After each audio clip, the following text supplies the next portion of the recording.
Oh, look, you have no idea how just buzzing I am to have the incredible Emma Dean on the Fearless Singer podcast. Finally, this has been, a long time in the making. Emma, if you are an Australian in the music scene, you'll know Emma Dean. She is an incredible singer-songwriter, super prolific. She is a creativity coach. She is also the founder and creator of Cheap Trills. And she now has created an incredible online 8-week creativity course, which I am very much doing. And I also am a part of, which I'm really excited about. This is Emma Dean. And Oh, hello, welcome. hello. Thanks for being here. Wow, what an introduction. Thank you so much for having me on your podcast, Mel. I am a big fan of the podcast. I'm a listener, a regular listener. So it is a real thrill and a joy and an honor to be here with you today. Oh, thank you. This is, by the way, just preface to everybody, this is going to be me fangirling a lot during this interview. Mutual fangirling. I'm going to be Oh. doing the same thing right back at you. Oh, thanks, mate. Emma, I know, not that I think, I've been inspired by you for such a long time. One, for me, you're so prolific. You've just gone ahead and created some beautiful work. And not only that, I love that you had a stint in New York and you came back and you created community, with Cheap Trills. Just take us back. Is that something that you've always been inspired by, this idea of community and people around you and, sharing the love of singing Let me making just, music? I think I have always been someone who finds a great deal of importance in community, but it's definitely grown as I have gotten older. I think in my younger years, when I was, working a lot as a singer-songwriter, my trajectory was very much about, trying to get my own music out there to the public. And there was always something about that particular path that felt a bit wrong to me. And not that there's anything wrong with wanting to do that, but I felt that there was something more I needed. So, somewhere along the way, I kind of got this idea to kind of turn the audience. I used to say to my audience,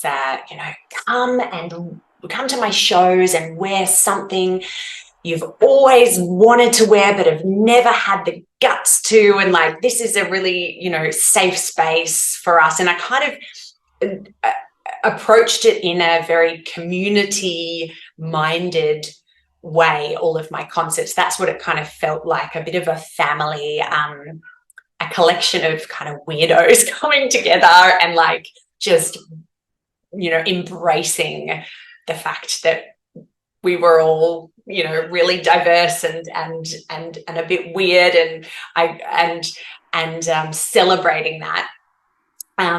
So it kind of, which is very much what my choir feels like now. So somewhere along the way, and I can pinpoint the exact moment. It was when I was in New York, and long story short, marriage was kind of unraveling, and I ended up with my then husband coming back home to Australia, longing for connection, longing for community, needing to reignite my musical spark.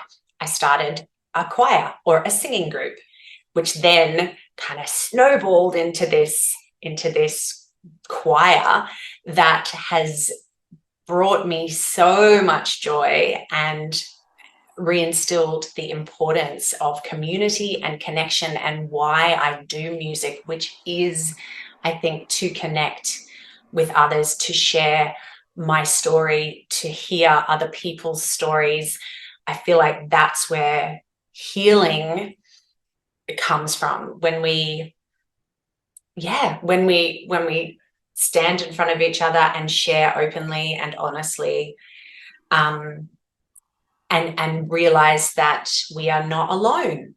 I think, so that was a very long-winded way of like there was so much in there. It was beautiful. Definitely. You mentioned the word connection and the sharing of stories, and I love that. You have created a choir, but even you created the situation that your audience, even at your shows, were a part of the performance. They were part of it. And this is what I think. This is why I really adore you. You give people permission to be themselves. You really do, and I've seen that through not just with myself, but I taught a lovely young person called Jasper, and for a bit, and I saw that Jasper Woodford. Oh, yes. Oh.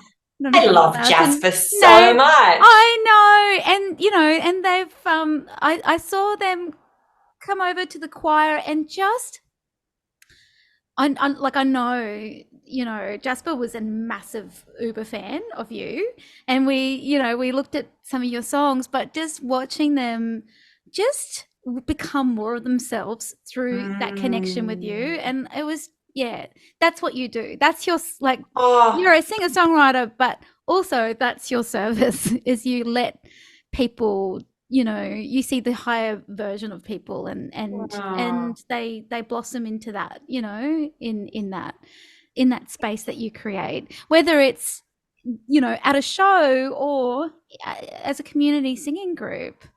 That's so lovely to have that reflected back to me. I think that's something you do as well, Mel, and I don't know if you relate to this, but for me, it's something I have found very difficult to do for myself. So I have always really, really, really struggled with finding like that sense of belonging, kind of, really embracing my uniqueness all through my life. And I wonder if people who kind of lead groups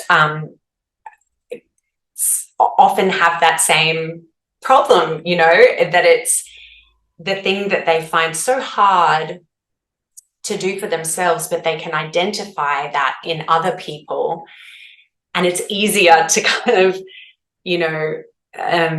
let other people shine and encourage them to shine and be themselves, than it is to turn that around for yourself. So I guess 100%. Do you know what I mean? Yeah, absolutely. So it's been a very reciprocal kind of arrangement with my choir, because I obviously love giving people the space and the opportunity for them to find their voice, their uniqueness, their own, that thing that makes them them, but they do that in return to me as well. Like, I feel like the most authentic version of myself when I'm standing in front of that group of people, and they allow me to shine. And it's just a beautiful thing we got going. Yeah. That's really lovely. I remember you telling a story. I don't know whether it was when I was listening to you talk about it on another podcast. We both love Sam Buckingham, and you were on her podcast, and I loved your episode. I got so much out of it. But when you were young, you would lead, like you would put on performances and kind of take the lead, and God. So obviously there is a bit of a that hasn't changed. But did you feel like did you struggle a little bit to sort of fit in at school, and therefore took those leadership positions because it was a way of okay, if I'm not going to fit in, I'm going to create my own little subculture here, And I think the journey for me has been, I was I've always been really shy. So that's always been a thing. But I've always loved performing, always. And I know you relate to that as well. Like, you know, just loving being on stage. When I was a kid, I danced and I used to put on these amazing, well, I think they were amazing, like concerts for our parents with the kids on the street. So they'd be like interactive concerts. We'd put on our skates and we would take our audience on a journey with us as we skated down the street, and usually they'd end with me in the splits, hands up, just ridiculous, total show off. And then in late primary school, I had this very traumatic event happen where, it's a long story, but there was a very severe bullying incident that resulted in me kind of changing forever. And at that moment, this was grade 7, I remember it so vividly, I kind of lost my voice. And it took me, probably it's taken me my whole lifetime to feel okay with shining brightly, because the message I received in that moment was that I was too much. You're up yourself, you know. It's that whole tall poppy thing. I was a girl, you know, I wasn't allowed to be these things, you know, I wasn't allowed to shine. And so I taught myself how to be really quiet. I didn't sing.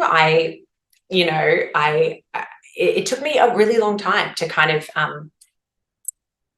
to feel okay. And I actually wrote a cabaret called Broken Romantics, A Unicorn's Quest for Love, where I talk a lot about this idea of, like, you know, shining our light, which sounds so cliched, but I feel like there are so many people, particularly women and creative women, who feel it is so much better or easier to dull the light and make everyone around them feel comfortable than it is to shine brightly and to be yourself. And that's been a lifelong lesson, and for me to learn. So yes, I guess to answer your question, I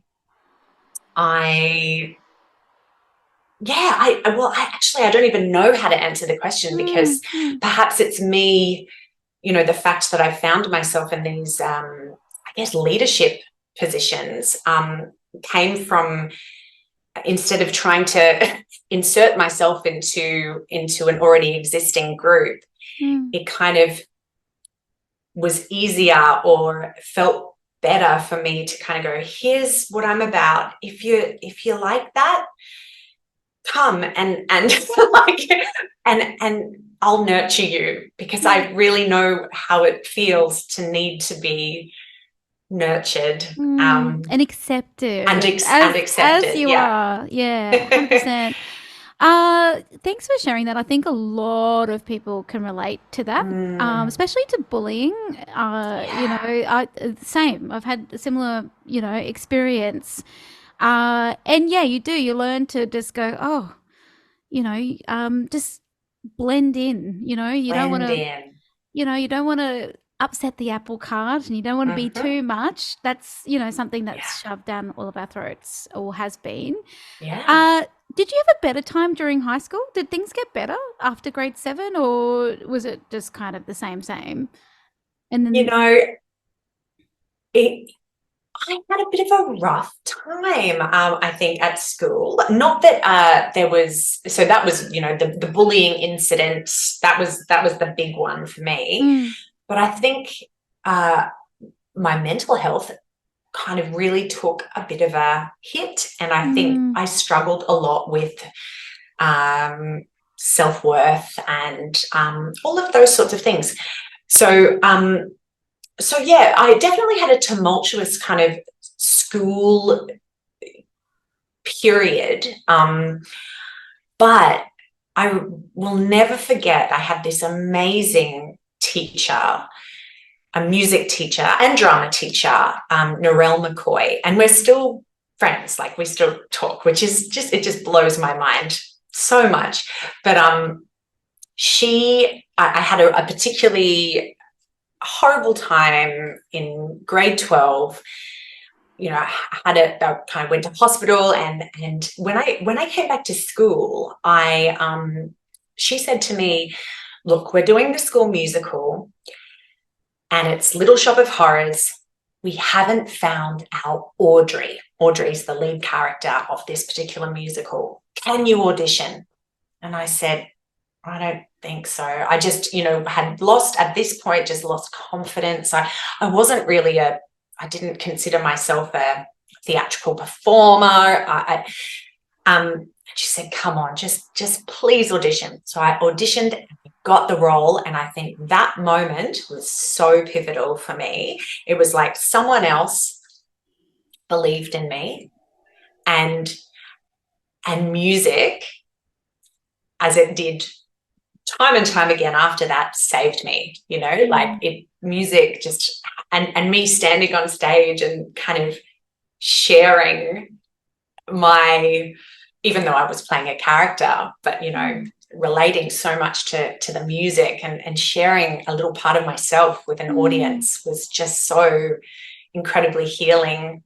That's so beautiful. Yeah. Emma, teachers. Oh. I know that earth angels, exist in many different forms, and I just, want to reiterate, if a young person is listening to this and you're having a particularly hard time, look for those little beacons of light. The people there ready, willing to help you. Just look for them. Yes.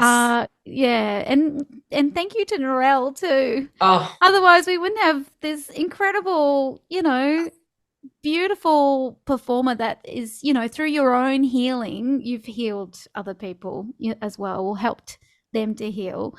Do you feel like, so obviously that was a pivotal point. What are some of the things that has helped you? Just, it's interesting because you interviewed me on this, because obviously, when you have suffered that kind of trauma, which comes from bullying, and it's pretty serious if you've been out there on the other end of it. It's pretty fucked. Like, what are some of the things that's really helped you quieten that inner critic that has, obviously been a result of those negative people, or things that have happened in your life? What modalities help you? Oh, such a good question. And it's something I just want to, and we talked about this, I interviewed you, of course, for my creativity course on this very topic, meeting the inner critic.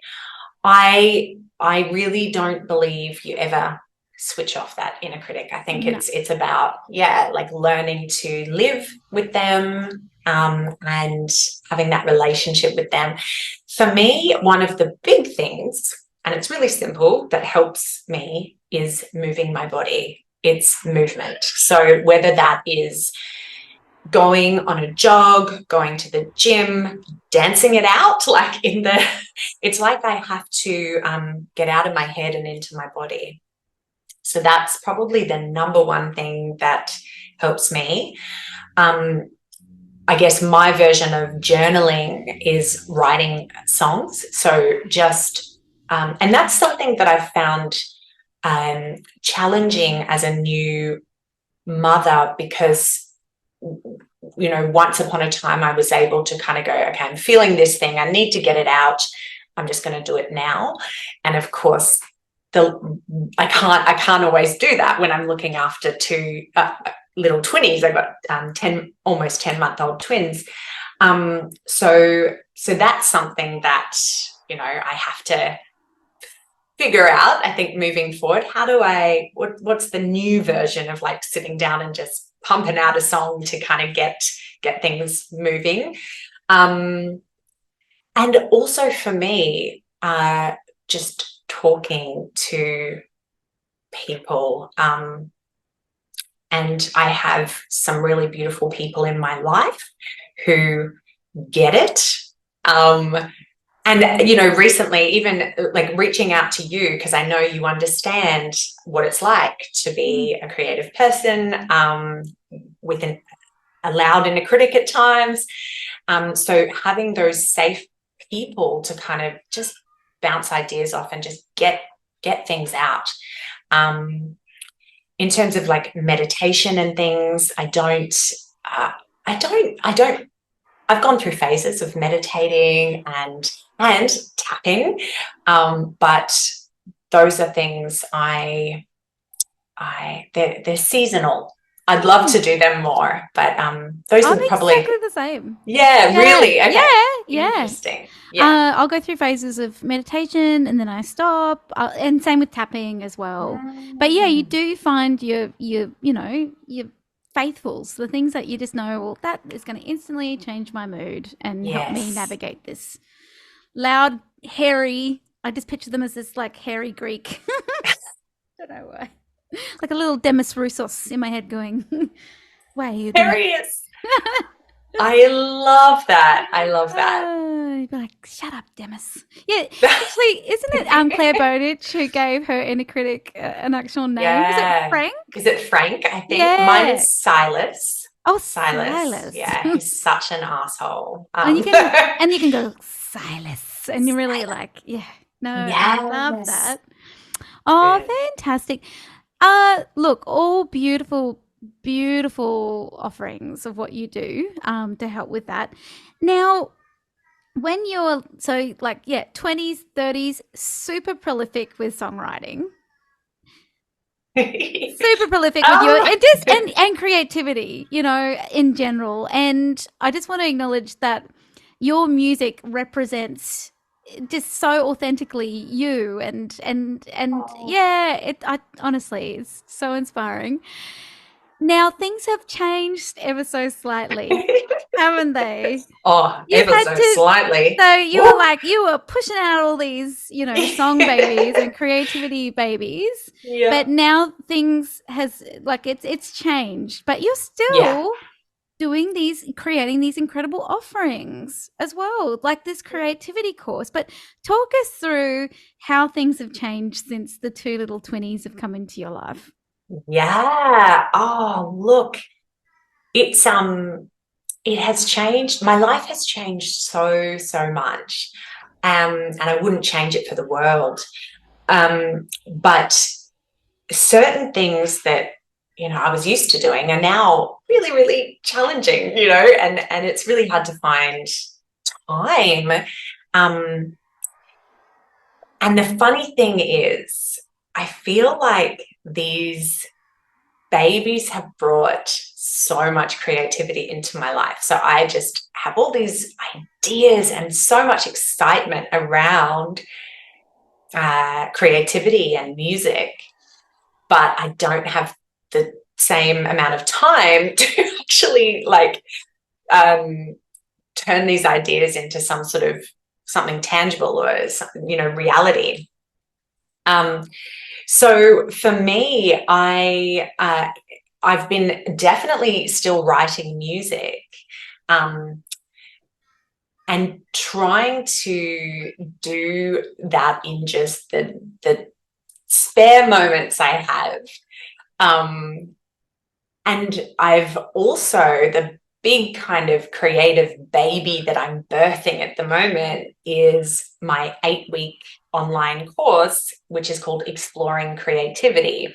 And I've written it for busy people like me to kind of sprinkle some beautiful, magical, creative practices into their life, to introduce playfulness and joy and all of these things that I think we don't often carve out enough time for. And it basically each week takes the participant through a different theme related to creativity, such as the week that I interviewed you is all about meeting the inner critic, and there's different weeks like the creativity colonic, which is all about unblocking the creative pipes and making a start. Like, how do you actually make a start? How do you turn this idea into something? So there's different topics, and I'm hoping that it will bring joy to people. It's a very doable, accessible course, because I guess I am a big believer that creativity is kind of everything, and we are all creative. Creativity is the catalyst for change within ourselves, change within the world.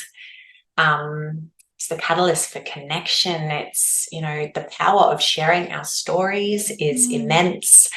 And yet society kind of doesn't place enough emphasis on that. Like the power that creativity holds. So if I can reach as many people as possible and give them a little slice of that, I'll be very happy. That's beautiful. Yeah. It actually, to be honest, even though it is a course on creativity, I feel like it's going to be more of a self-exploration, spiritual course, in removing some of those, maybe not so much removing, even just being aware of some of those moments in our life where we've been told to shut it down, come on, too much, turn it down, turn the knob down.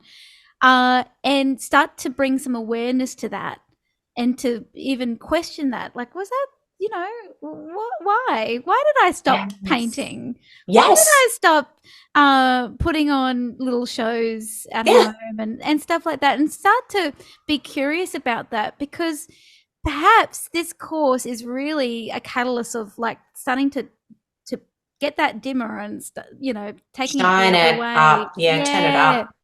Yeah. You're so right. I think so many of us carry those stories from our childhood, that for me, you're too fat to do ballet. Oh God, okay. You don't blend with the choir, so don't sing. We carry this and it means we miss out on so much joy because we're so worried about these stories that are absolute, most of the time, bullshit. Yeah. I think creativity, you have to ask the question, who am I and what do I want to say? And those are big questions. And so I think the course, as you just said, is very much about self-reflection and self-discovery and figuring out and remembering, like, what do I actually like? What do I like to do? What brings me joy? Because we sometimes forget to ask that. We're so bogged down in, looking after twins or our business or, doing the washing and all of these things that we kind of just forget to check in. And this is the opportunity to check in and have fun, play in the playground. That's the other thing, permission to play. Like, even when did we think it was appropriate to stop playing? That's I know. Also so sad. I know. Some of the most incredible, inventions that have brought us, have changed our lives came from people experimenting. That's exactly and right. They got it wrong many times, but they didn't care. They just kept going until they found, the solution. It's so true. Michael Jackson, I read this the other day. Michael Jackson and Quincy Jones went through 800 songs to get the 9 songs on the Thriller album. So 800, and people are so worried about failing, and I think it takes so much creative work to pan for the gold, right? It's, experiment and keep experimenting until you find something that feels right. It takes time. Yes, feels aligned. That's all it comes down to, because I reckon if they could have chosen other songs and it was still would have been a hit. Do you know what I mean? Absolutely, But between both of them and their, you know, their relationship and their shared values, they, you know, they decided on the songs that felt like in alignment. That's Well, right. one would think anyway. Absolutely, Yeah.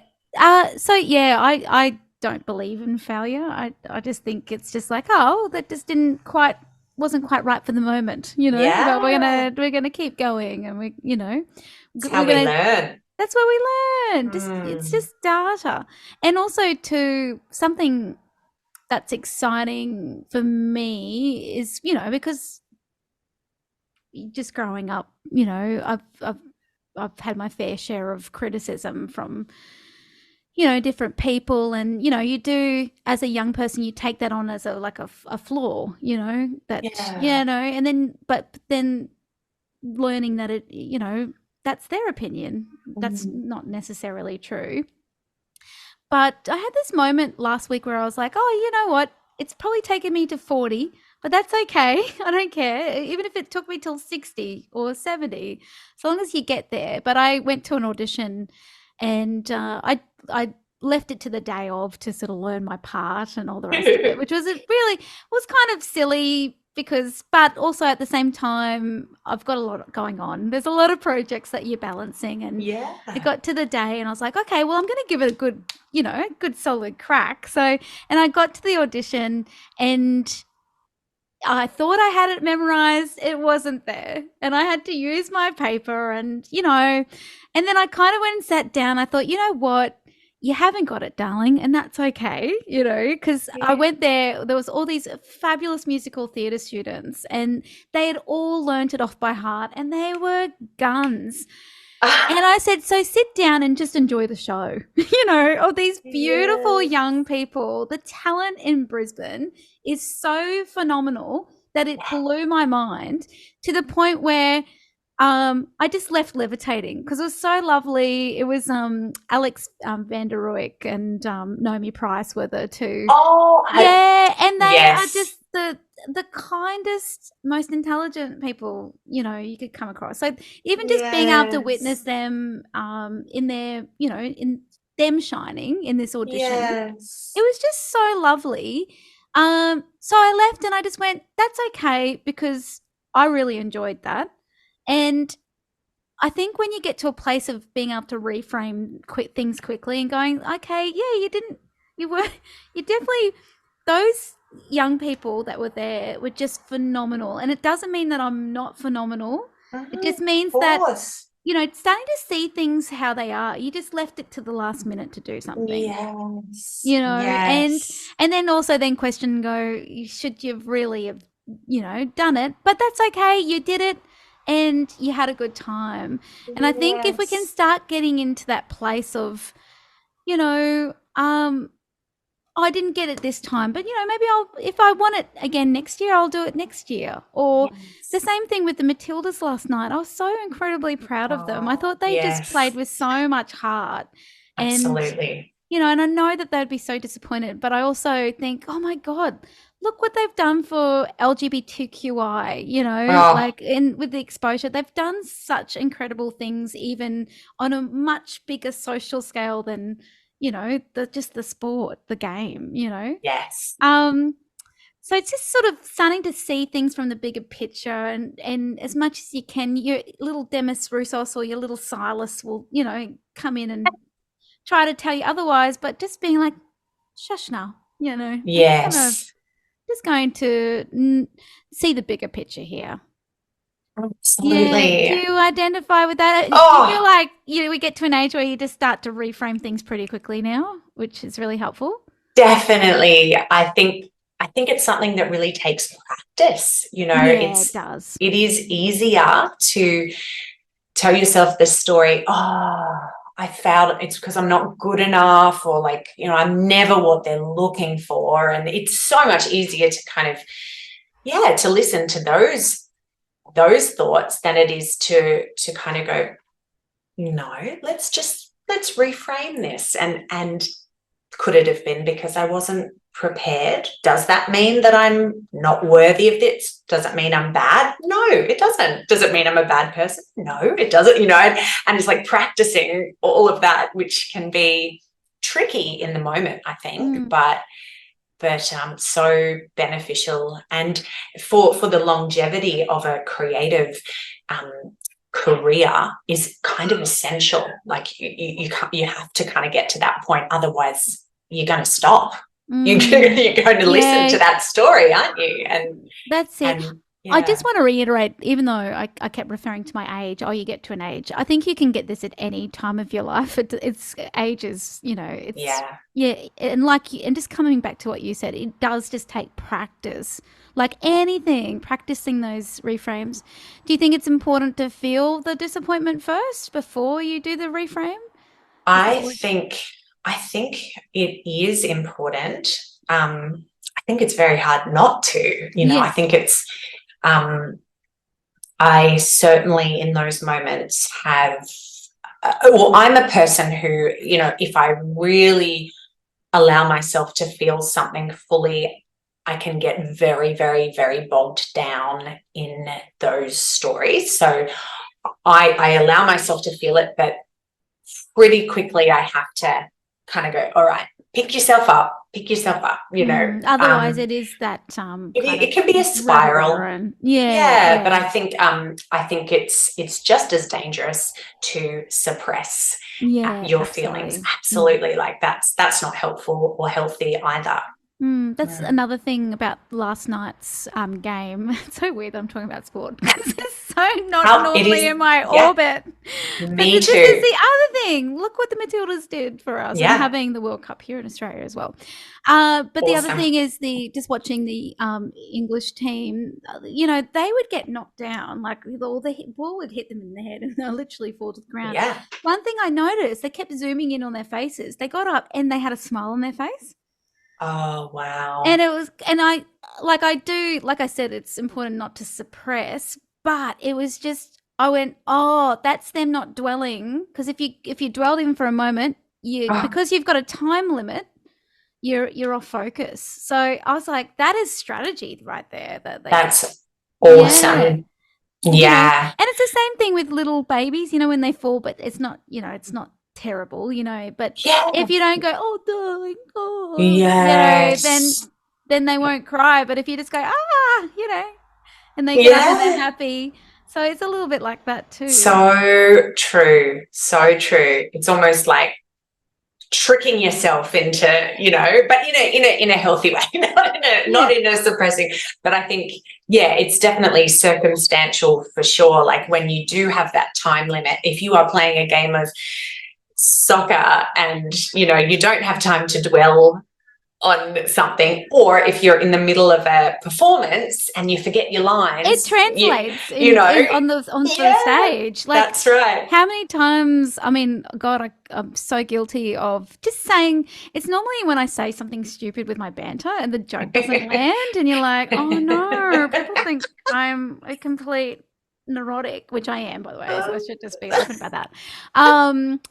And then when I dwell on it for too long, then the vibe kind of goes down. But I've just learned that if I just go, that was a bit of dumb shit that came out of your mouth, but let's move on. It tends to keep the momentum and energy.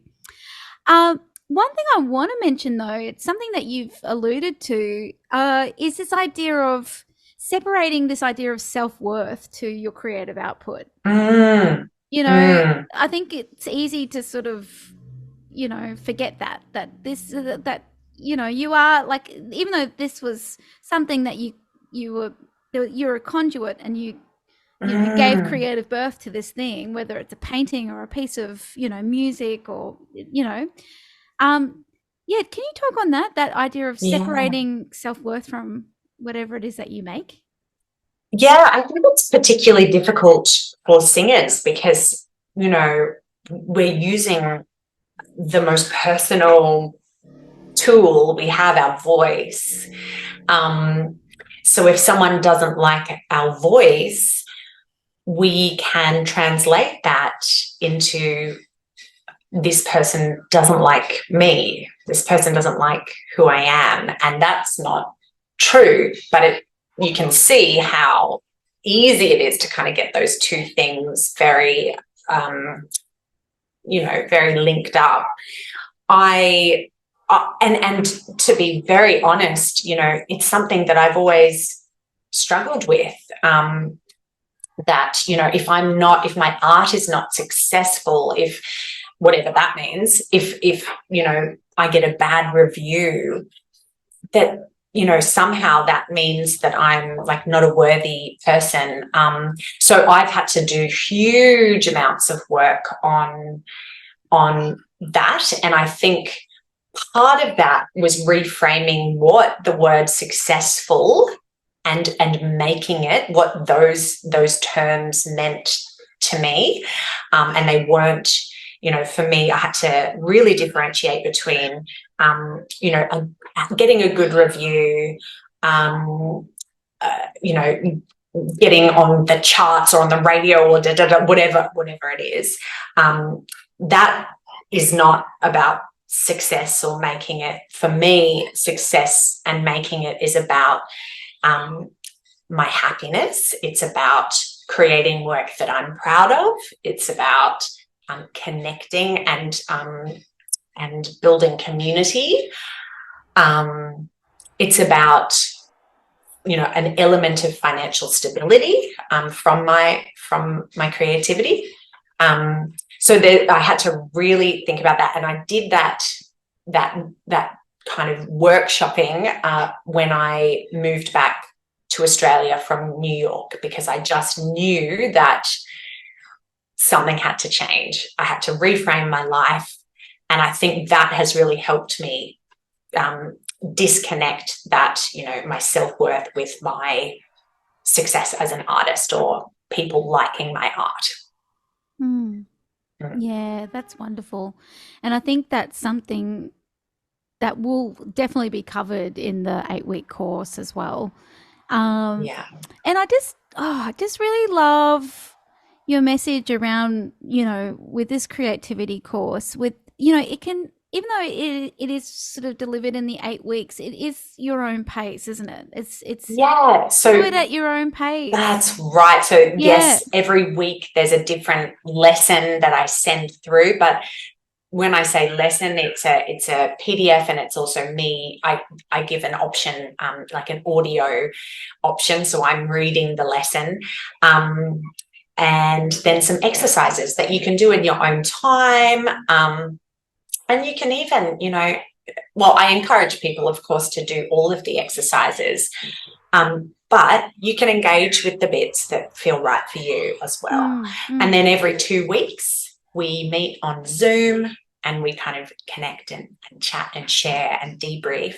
There's also a Facebook group that completely optional for people to join, and I'll be on that Facebook group answering questions, and people can share their work and ask questions and things like that on there as well. So there's lots of interaction with me throughout those 8 weeks, but the exercises themselves are self-paced. Weekly. Yeah, that's it. So if anyone's listening and you do have a demanding job, you have children, this is actually just going to be such a beautiful opportunity just to carve out that little bit of time for yourself, and to play and to reflect and experiment, and it sounds like it's going to be a lot of fun.